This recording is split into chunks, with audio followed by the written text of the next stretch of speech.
Good morning, good afternoon, and welcome to the 2021 Fall for the Book Festival, sponsored by George Mason University. And this historical fiction panel is sponsored by AARP Virginia. We're just delighted to be here. I'm about to introduce you to two authors who have written about World War I and World War II. And I'm really excited to talk with them about their new novels and about these plots and these wars and these stories. And it's going to be everything: heartbreak, tragedy, happiness, sorrow. It's got it all. So let me first introduce you, and I don't know how you're seeing us on the screen. So to my left, technically, is Suzanne Feldman. Welcome, Suzanne. Hey, everybody. And I'm going to tell you about their bios in just a second, but right below us is Pam Genoff. Hello, Pam. Hello. I'm delighted to introduce you both. Suzanne, who has a master's in creative writing from Johns Hopkins, has written a novel, Absalom's Daughters. That's from Holt in 2016. And she has also been nominated for a Pushcart Prize for her story, The Witch Bottle, that was in Gargoyle magazine in the same year. She has had stories published in many publications, and I'm really delighted to have her here today to speak about her new novel from Mira Books, which is called Sisters of the Great War. Pam, who has had I don't know how many careers now. She was with the Department of the Army. She has a master's in history from Cambridge University in England. After she worked at the Pentagon, she started working at the State Department and actually was assigned to the US consulate in Krakow. And she then left the Foreign Service, went to law school, and after practicing as an attorney, began teaching at Rutgers University in New Jersey. But she also, along the way, got married, had 3 children, and has written 10 best-selling novels. So Pam is pretty much the Energizer Bunny. And her latest novel, which we're talking about today, is called The Woman with the Blue Star. And that is from Park Row Books. Both of these novels are out now. And I am so excited to get started talking about them. So I'm going to dive right in with one for you, Suzanne. You've written different kinds of fiction, some of it sci-fi, paranormal, but this novel is historical, straight on historical, about World War I or the Great War. So I'm wondering, because I know it has some basis in historical fact, where you got the idea and when you knew it was going to be about sisters. Well, I like writing about sisters. I generally always write about sisters, and they're either blood-related sisters, half-sisters, sisters in adventure, you know. So I really do like writing about sisters. I like the interpersonal relationship between women. I like to see what happens. Mm-hmm. When I finished Absalom's Daughters, it was my last year of teaching. I taught high school for almost 30 years. And I would always get to my classroom early. So it was like 6:30 or 6:45 in the morning. And I walked into my dark classroom thinking, what should my next project be with writing? And I knew I wanted to write something epic yet intimate, which said to me, war. Why not? Why not why do not? It all? Epic, intimate, war, why not? So I was pretty sure I didn't want to write about World War II. I'm the daughter of a Holocaust survivor. And my dad told us stories about the Holocaust, and I was pretty sure I could not write a World War II novel. So that left World War I, and of course many other wars, but I focused on World War I. And it's, you know, there are so many stories written about the men of World War I, and you really can't beat All Quiet on the Western Front for sort of summing it up so beautifully. So I thought, you know, I'll look at the women and I'll see what I can find. And what I found were nurses and ambulance drivers. The, you know, it's compelling, you know, the amount of just bloodshed and horror that was in that war. And the women that I wrote about were just behind the front lines. Obviously, they weren't in the trenches, but they were in the hospitals and in the ambulances, that took the men away from the front and into emergency care, to triage. The women in the ambulances were, because the men were fighting, the women were driving the ambulances. Right. And the one famous man who gets talked about driving ambulances is Ernest Hemingway. Ernest Hemingway, who was in Italy. He was not in Belgium, where my book takes place. So no. we didn't have to learn about him. We're going to talk more about Ruth and Elise, the sisters from Baltimore, who make up the title characters of Sisters of the Great War. But because you mentioned, Suzanne, World War II and the Holocaust, Pam, I have to jump over to you with The Woman with the Blue Star for a few minutes, because this is set in the Krakow, not the Warsaw Ghetto. And I have things to say about each of the books that are personal. One is that my Polish part of my family is from outside of Krakow, and I've visited, and it's one of the most beautiful. I almost get goosebumps just talking about Krakow, because it's so beautiful. People don't realize how unspoiled it is, but also how much of that evil and atrocity was also in Krakow, just like in Warsaw and other places in Poland. It's a very moving book, but it's also a wrenching book. And I can't imagine how wrenching it must have been for you to write. So I was wondering, what kept you going? What allowed you to push through? Because the hardness, the difficulties, the sadness, the separation, and yet you end on a message of incredible hope, which I won't spoil for anyone. Thank you. So let me say about Krakow. We could talk about Krakow all day, right? Right. Because I lived there. I lived there for almost 2 years. It's very close to my heart. I've written about it before. I was supposed to go there for this book on March 11th, 2020, but COVID.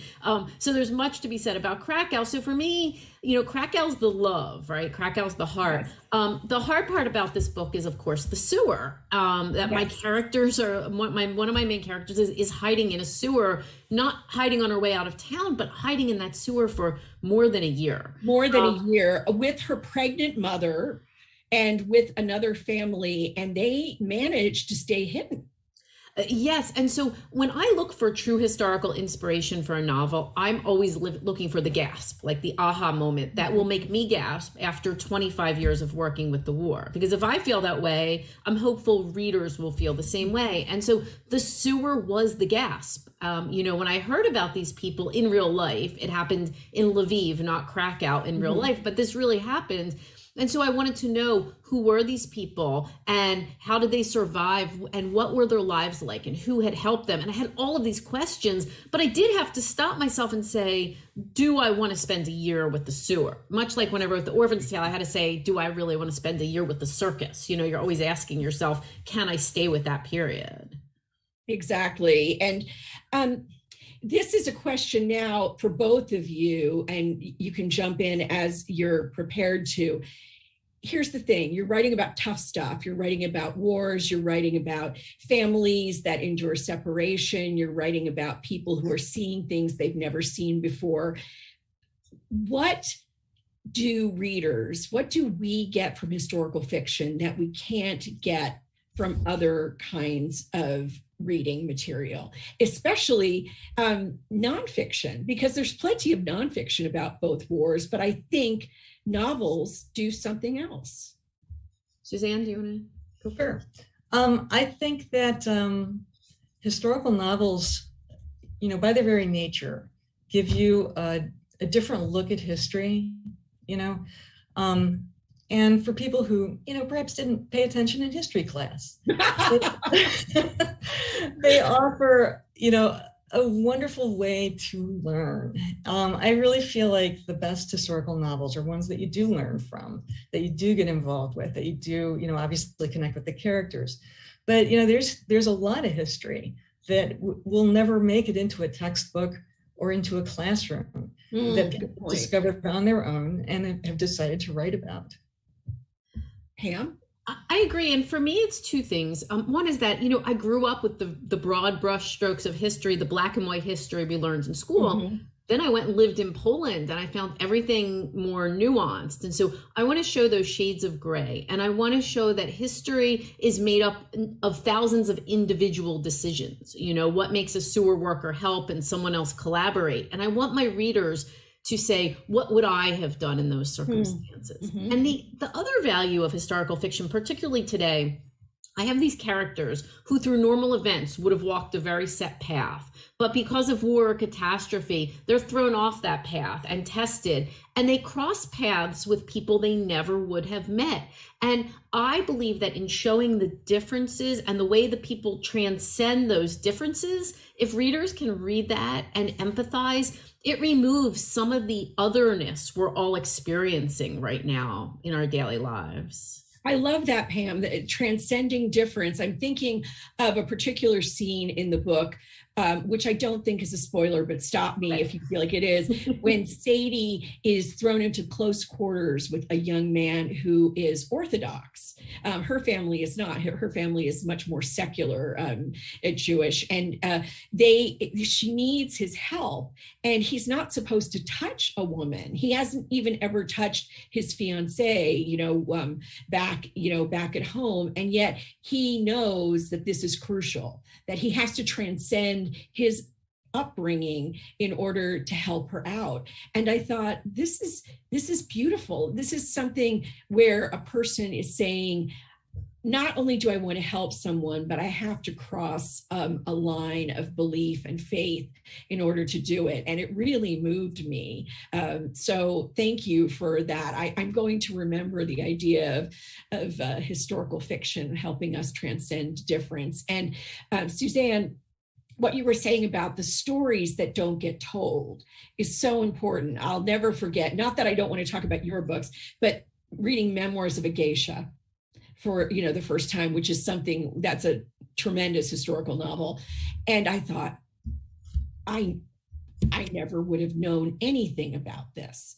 And of course, the interesting thing is about the places and the stories that wouldn't get told because, like, people trying to survive in a sewer, they were secret. People don't want to, and not just secret, but also terrible.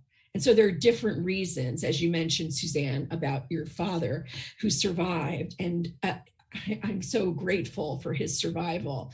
But me too. But he wouldn't be someone who wanted to talk all the time about that experience. And so historical novelists also sometimes are able to find that kind of story that can't be told and bring it to life. And so I think that's a really interesting thing. And another part of Sisters of the Great War that is a story that hasn't been told enough is about gay people versus straight people, Suzanne, because Elise is a lesbian. And, she has such trouble in her family, such trouble with her mother and father. And then she gets over to the war, and it's awful for her as an ambulance driver. It's not easy, but she is able, for many reasons, to start learning about herself and her desires and the way she wants to live her life. So I wanted to talk about how you effectively combined the gay and straight worlds in Sisters of the Great War, because, Elise gets a romance as well. It's not like, you're not ignoring straight people, as if we haven't taken up most of the air in the room for but it is a really, really wonderful book in that way. And I could see having a lot of young women read it and say, wow, I've never seen an historical novel like this before. Well, Elise definitely needed her space to discover herself. And, being thrown into, she follows Ruth, her older sister, to war to, take care of her, and neither one of them know what's going to happen to them there. Right. But when Elise gets to the ambulance corps, she discovers that it's not like it was at home at all. And the daughter of a duke, sort of connects with her. Her name is Hera, and Hera is out of her depth completely, even more than Elise. And they kind of cling together. And they fall in love. And Hera's had experience before but Elise has not. And they, and it's almost like a, buddy movie where, they were looking out for each other's backs during, the bombardments and things like that. Hera saves Elise from after her ambulance is strafed. And yeah, there's, I think that it's an interesting set of histories that have been ignored. You hear a lot about women dressing as men to fight in America's Civil War. Right. But the people, the gay people in the First World War, where are they? Are there women fighting in men's uniforms? Are there, men trying to be nurses, when they're expected to be in battle? So yeah, it is a really sort of neglected part of history. And I was hoping to bring a little bit of that to light. And I want to say, one of the things that really interests me about the women in various US conflicts, the Revolutionary War, the Civil War, et cetera, some of the ones who dressed in men's uniforms were straight, whereas many of the lesbians, as you say, in World War I would have been wearing women's uniforms. But I love the fact that Elise, she's a little bit of a femme, at the end, she's wearing a pretty pastel Parisian frock. And so I love that too, that even though, yes, Elise loves to get herself underneath the chassis of a car, and be a mechanic, she still, has a side that likes pretty clothes. She is by no means a cookie cutter stereotype of anything, and neither is Ruth. Ruth, and I just want to tell everyone, I have more questions for each of you, of course, but there's some sexy sex in Sisters of the Great War, some very sexy sex, both straight and not. So, it is a fun book. It is a really fun book to read, just in terms of character satisfaction, shall I say. Thank you. Pam, I asked Suzanne about research, and I know you've mentioned a little bit about living in Krakow for 2 years, but clearly you couldn't make your trip because of COVID. So how did you learn about the sewers, what life might have been like down there? There were a few details that made me think, oh my gosh, she must have really gotten into some granular histories and books about what those sewers in Lvov were like. Yeah, so as a writer of historical fiction, if you are lucky, there is that one, I use a wealth of sources, right? There's memoir and maps and periodicals and just on, and photographs. But if you're lucky, there's one nonfiction book, one or two that just really get into what you need to know. And for this project, there was an incredible book called In the Sewers of Lviv by Robert Marshall. And this book told me what I needed to know about how big the pipes were, from the little ones to the raging rivers, about the light and how they got water, what their surroundings were like, and the many dangers that they faced. So this was an incredible starting point. Now, when I moved my story from Lviv to Krakow, I had to make sure that everything that was plausible in Lviv was equally plausible in Krakow. So for example, if you've been to Krakow, there's this Wisła River that runs south of the city center. And this literally bisects my story from the part where Ella, who's not Jewish, lives in the center, and the Jewish quarter. Below the river, you have the ghetto and the place the sewer would have been. Kazimierz, yeah. Right. And so I have never been able to determine whether it would have been possible for the sewer to go under the Wisła, for example. So in my book, every time they cross the river, it's above ground. So that was important. When I was going to go to Krakow, I have a lot of friends still there in the consulate from when I worked there 25 years ago, and they had set up meetings for me. I had a city expert, I had a sewer expert, a municipal expert, and all sorts of folks. And when COVID shut us down, my friends in the consulate pivoted and arranged those meetings for me virtually right as their own city was shutting down. Wow, what an incredible help, because it's a very different city with the way the river goes, as you said. And I've been to that Jewish quarter and been to the cemetery there, and it is really different. And Wawel Castle is very different. So there were a lot of research needs for this book, and there were also a lot of research needs in terms of the different kind of people living in the city. For example, I'm thinking of Sadie's, excuse me, I told you I was going to forget names, Ella's stepmother, Anna Lucia, who is Austrian and very much a collaborator. I don't think I'm being too hard on her, am I? By saying no, you can't be hard enough on Anna. Absolutely, absolutely. And so, what was it like for you to learn about? You are Jewish, and I know, and Suzanne, clearly you are partly Jewish as well. And you both know something to greater or lesser extent about history, but learning about the civilian collaborators, Pam, must have been very, very difficult. What did you... was it simple? Was it something as simple as a person not making the right choice, or was it tougher than that? Well, it's interesting. For me, the surprise is not learning about the collaborators, because I think in the black and white history I learned growing up in New Jersey, we always had the story of those who collaborated, particularly in a country like Poland, where admittedly there are centuries of anti-Semitism and pogroms and complex history. It's not limited to the war. What was the revelation for me when I went to Poland and was on the ground was all of the people who had helped Jewish people survive, and all of the stories on the other side of that. So when I want to show the individual decision points in history, I want to show the full spectrum of those, from the people who helped to the people who collaborated to the people in the middle. I mean, I always wonder what I would have done. I am not a brave human.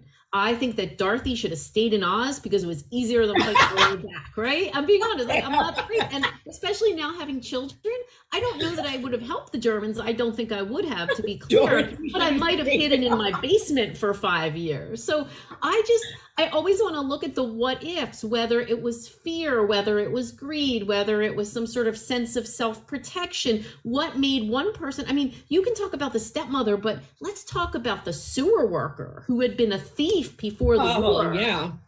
Every week he brought, in real life, his name was Leopold. He brought these people food and books and everything they needed, even after they had no money to pay him. He did this at peril to his own family, So I'm interested in showing all of the responses that people had during the war. Well, speaking of responses, and also because we're talking about authenticity and the real history, is it Lvov or Lviv? It has been spelled and said both ways throughout history, and sometimes it has been in Poland and sometimes it has been in Ukraine. Right. So I just wanted to make sure, but one of the things, Suzanne, that I really loved about Sisters of the Great War is the authentic portrayal of the Western Front, because you don't romanticize it at all. This is not like, here I am with my starched white cap, being brave and holding up, a bottle of morphine. This is about a very messy war, a very muddy war, a very dirty war, a war where it was tough to even give someone a sip of uncontaminated water. So talk to me about the research on that. And I know there's a great deal written about it, but my question for you is about how you narrow down all of that research to make it meaningful for the reader, but also germane to the characters. Well, the characters are in it. Right. So it's pretty germane. Right. but what I mean is that, you're not providing anything extraneous. You're not, because there's such a mountain, an avalanche of information. How do you choose the information that's just right for them? That's a really good question. I could have, I guess, stayed in the hospital milieu, right, and just, done that, men coming in, men going out. But with the ambulances, they saw everything. And so, just to kind of set the scene, there were the casualty clearing stations, which were the hospitals, and they were for front, and then there was the triage at the front lines. And between the triage at the front lines and the hospitals, there was a train, and they would load the casualties onto the train by the hundreds. and truck them out to where the ambulances were waiting. And the ambulances, which took 6 people, and maybe someone in the passenger seat, to the casualty clearing stations. And they were not paved roads. They were, muddy roads. And, the ambulances were not new. They were not, really well maintained. People blew tires, people crashed. And, and so, the horror is really there every day. One of the most accessible, I guess, resources that I used for research was pictures from the war. And, it sounds kind of silly, but, for me, a picture is worth 1,000 words. So if I see pictures of, the burned out tree stumps with the, the men walking on what are called duck boards, which are just planks put across the mud so they get to the front or back. For me, that tells a story. For me, a picture of a ward of men that are just wrapped in white with the nurses here and there. For me, that tells a story. One of the books that I used for this project was called Not So Quiet. And it is a memoir by an ambulance driver, a woman whose name is Helen Zena Smith, who actually wrote, everything that happened to her, like a diary, until the end of the war. And when she went home, and there was a big celebration for the men, but she was kind of relegated to history. And I will say that there are a lot of scenes in the book that were cut because they A, made the book too long, and B, were, maybe just me kind of really just writing about war. But that's exactly why I was asking, because I imagine there would be a lot to cut. You just get so much information and so many things, and you have to focus and say what really matters to Ruth's story, to Elise's story. That's really tough. And before I get to the next question, which is for both of you, let me just say to everyone watching today that if you want to ask a question, we're definitely looking forward to them. You just put them in your chat on Crowdcast where you're watching, and they will get sent to me so that I can share them with Suzanne and Pam. So definitely ask a question. We have plenty of time for those allotted. So please go ahead with those. But because I was just talking to you about process, Suzanne, in a way, I want to, for those people who are watching, who are interested in writing an historical novel, what is your number one tip, or maybe 3 or 10 tips, doesn't matter, for someone who wants to join you in this wonderful, wild sort of world of historical fiction? Pam? One tip is tough, right? There's the writing tips, and then there's this historical fiction tip. So right. I'm just going to say, and I won't get into detail on this because it's way too much. I think when you approach historical fiction research, let's start with that piece of it. There's sort of 3 questions. I won't answer them today.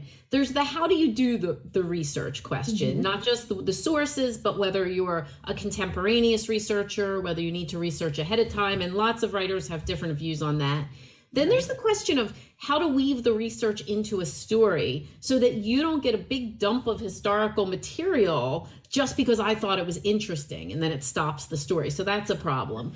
And the last piece, which is hard but necessary to talk about, is how to not screw up the research. Because I have a language expert, a history expert, a city expert, all of those things. And yet over the course of all of my books, I'm guessing you could find a mistake in every single one of them, And so that is a constant struggle. And not to make light of it, but I always think of Game of Thrones, where they left a Poland Springs water bottle on the set. And that sort of makes me feel better. So I'm not sure I have tips, but those are the things that I think about.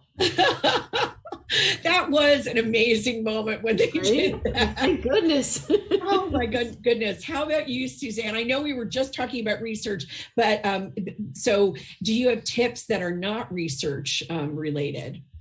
Well, I think you have to really pick your subject, and it has to be something that you're going to be passionate about for 2, 3, 4 years. Right. And, you need to be able to, read at length and widely about the subject. I think you also need to read how other people have done historical fiction.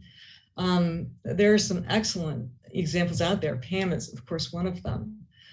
And the other thing is to find a really good librarian. Oh, now that is a great tip. Awesome. That is an awesome tip. Really The internet has nothing on librarians. Nothing on librarians. And if you get a librarian on your side, my goodness, you'll go in and she'll be like, come over here, look what I have for you. It's true. Having worked with librarians, and I worked, one project I worked on years and years ago, and I don't even know why they had me doing this, but I was working part-time at the Memorial Affairs Office at the United States Military Academy.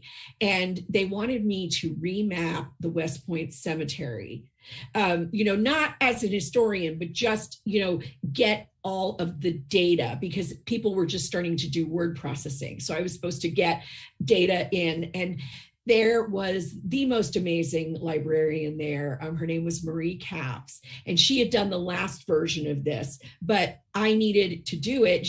Marie at that time was probably in her 80s and couldn't go out and tramp around, all of the headstones and everything. And so here was me, the college graduate tramping around all of those headstones and everything.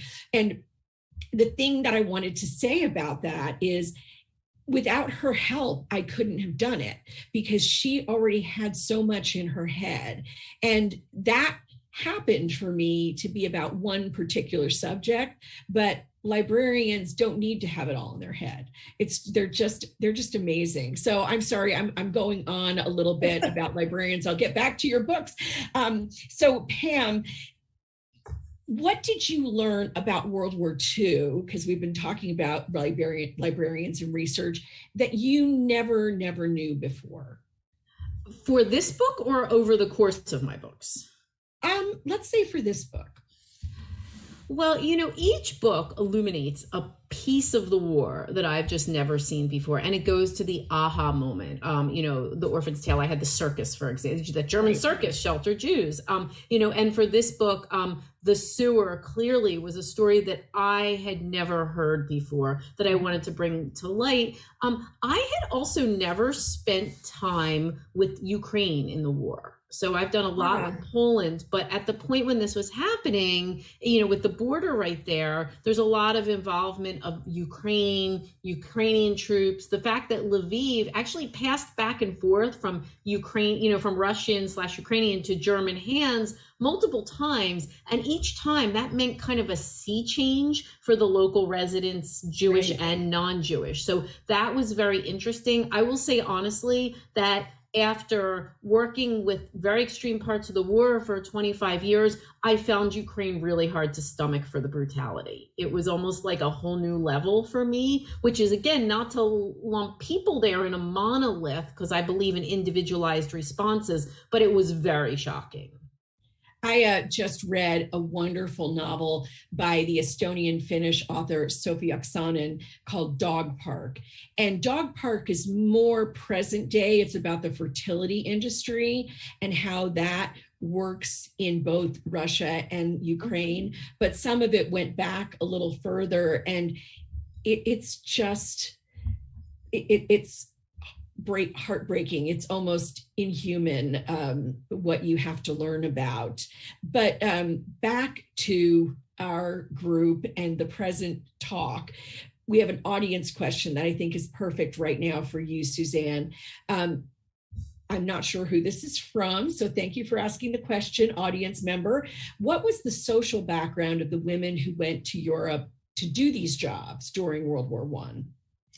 Well, I can only speak about my characters from the US. They were middle-class people who, who had, expectations in their lives. Mm-hmm. But in Europe, in Britain is what I can speak of knowledgeably, everybody went. There were women who organized hospitals to set up on the Western Front. There were, women who were, ladies driving ambulances, like fine ladies. Duchesses driving the car. Yeah. Duchesses drive. I mean, you had to know how to drive, but you could be a duchess. And there were women who were doctors who came over and also set up their own hospitals. There was a hospital, and this got cut from the book, that was staffed entirely by women from Britain. Wow. On the French side, there were French hospitals that were staffed entirely by women. So, I would say all walks of life were there. I think that's a really interesting question because in a way, we sometimes think that it was more privileged people because of the idea of Britain early on in the war.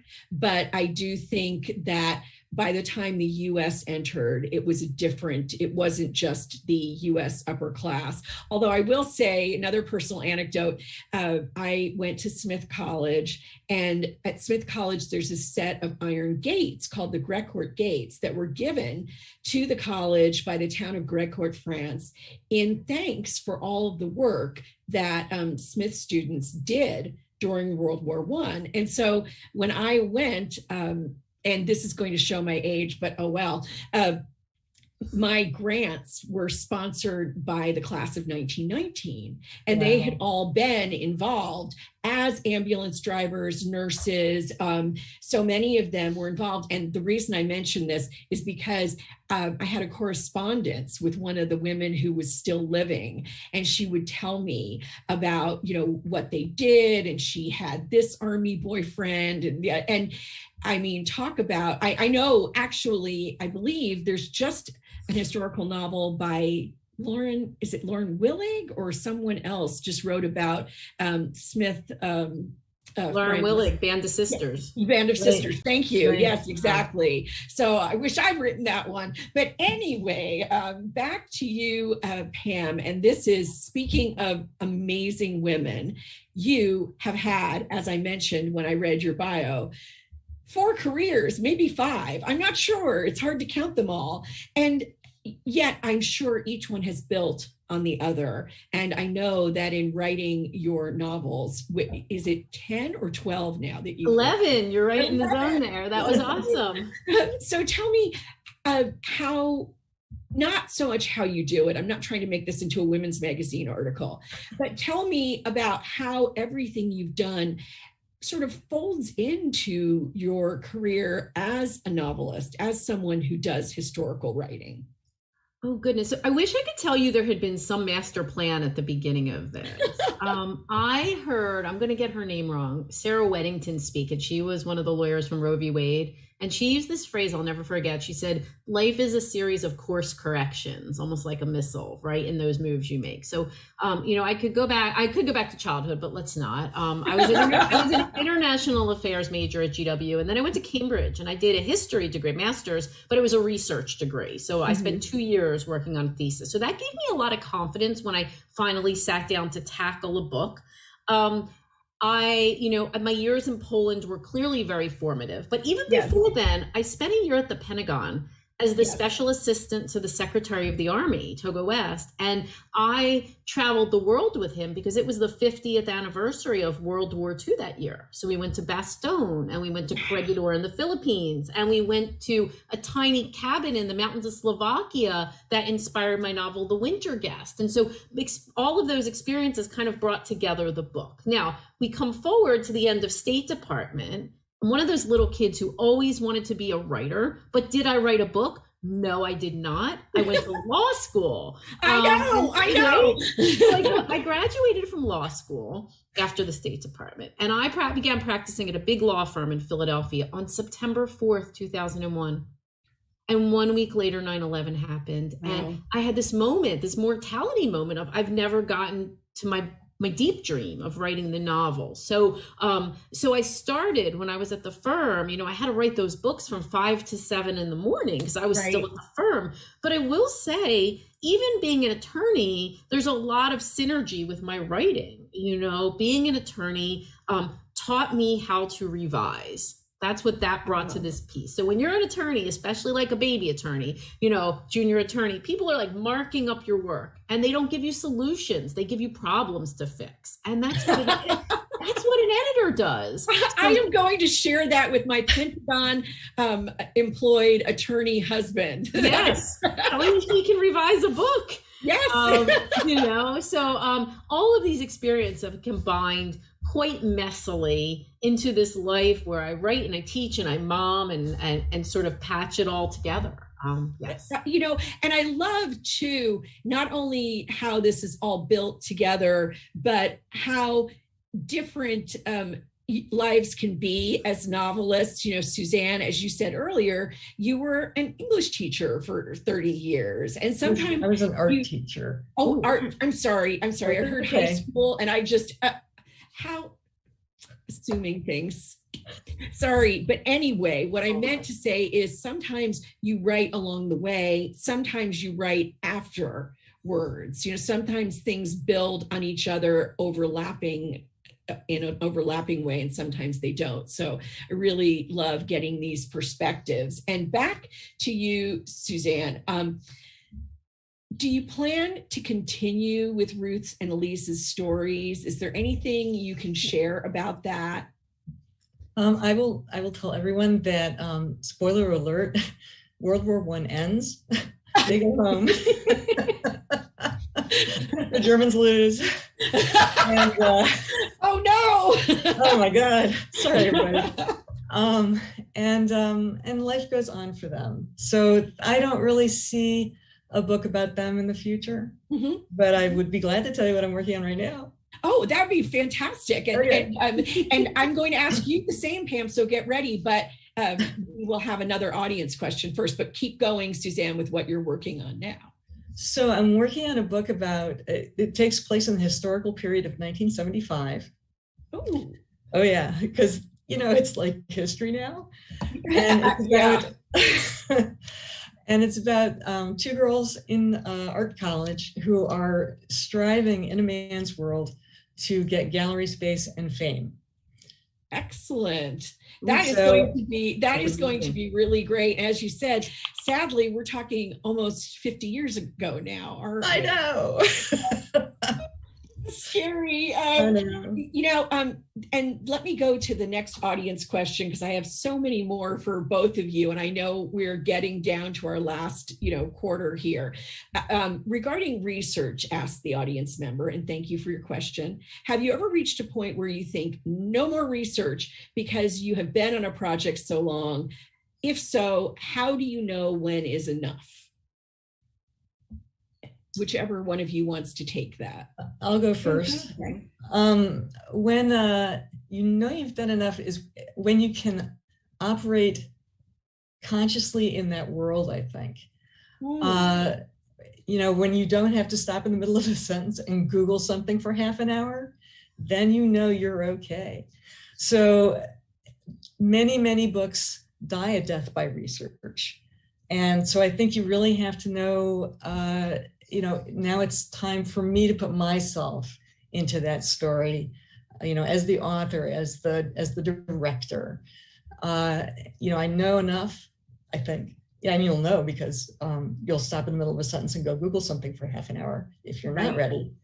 But I think if you can operate within that world and you know what you would do and you know what your characters would do, you can always go back and fix stuff later.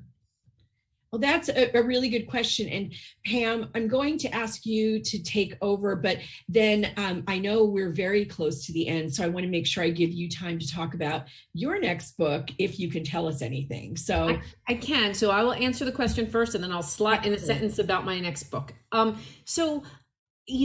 I think there's different types of researchers. I have author friends who say they need to research for months before they start writing till the research is sewn into their skin. And that's not me. I only need a limited amount of research before I start. And then I research on a need-to-know basis, very targeted. This is incredibly efficient because the writing part of my brain and the research part of my brain work at different times of the day. right? I need the fresh brain for the writing, but I could research in the afternoon. And so I like to do the two in tandem. Some projects, there's a dearth of material, and some projects, like my previous book, The Lost Girls of Paris, which was about the women who served Britain's Special Operations Executive, lots of books have been written. And so there's only so many individual accounts you need to read, and then you're like, okay, I need to get into the writing.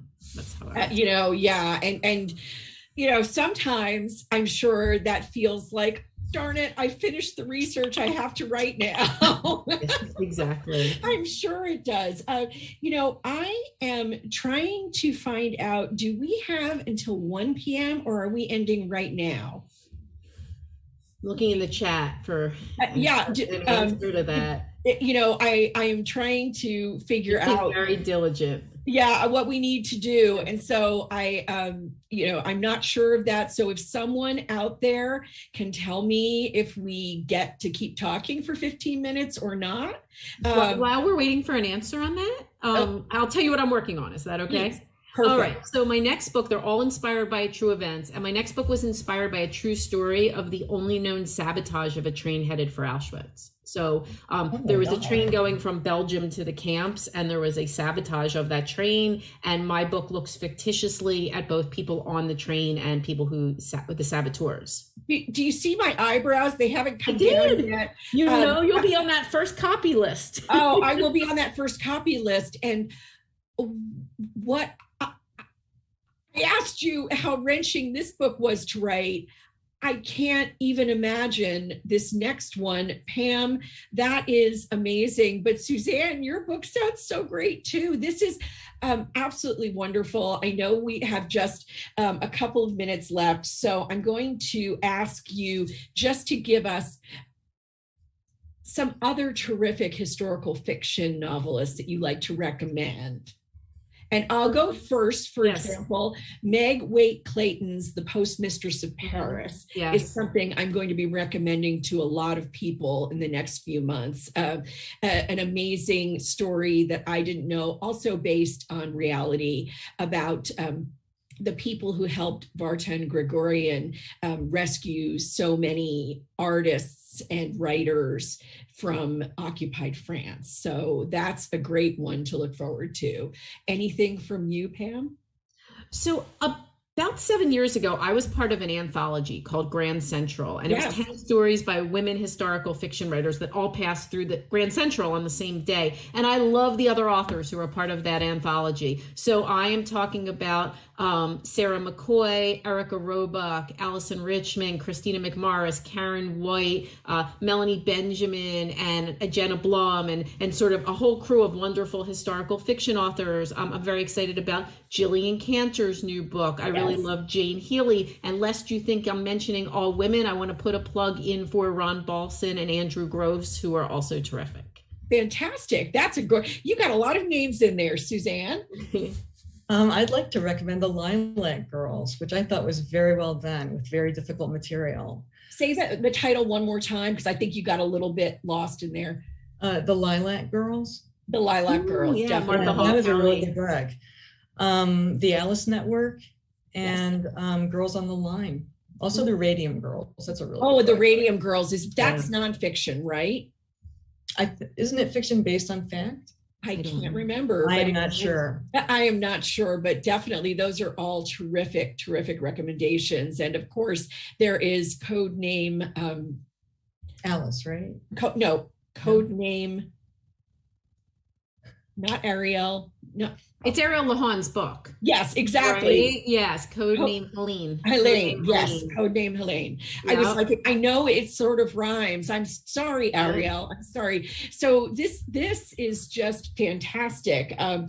I don't even know how to get us wrapped up properly, because I have about 10 more questions that I wanted to ask, but I know everyone who's listening also loves to hear about writers' spaces. So my very last question, and then I will go quietly, is what's your favorite totem on your writing desk?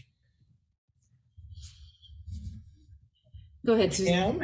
Well, the honest truth about my life, and we're not getting into the women's magazine stuff, is I live in squalor. It's how I Okay. get it all done. And so when people say, what's on your nightstand? I don't have a nightstand. If I didn't have the screen behind me, you'd see like bed and dog crate and unpainted walls. Like that's, I'm just in the thick of it. So I have nothing. I mean, I have a beautiful plant on my desk that someone gave me, but really I work in a variety of spaces. So I love my desk, but when I need to be downstairs for the puppy, I'm on the sofa, and sometimes I'm in my office at Rutgers, and sometimes I'm in what I call the Panera office. So Fair enough. Fair enough. Suzanne, anything from you? Well, this is going to seem weird, but I got this in Italy, and it's a snow dome of the Virgin Mary, and Ooh, it's, baby as you can see, it has either evaporated or leaked. I don't know, but when you shake it up, she stands in snow, and I know that when it settles, my ideas will be in my head. I love that. So, Perfect. And with that, I'm going to say thank you, Suzanne. Thank you, Pam. Thank you to AARP Virginia for sponsoring this historical fiction panel. And thank you so much to Fall for the Book for hosting it. And I hope we see you all again next year. Thanks. Bye. thanks, Beth. Welcome.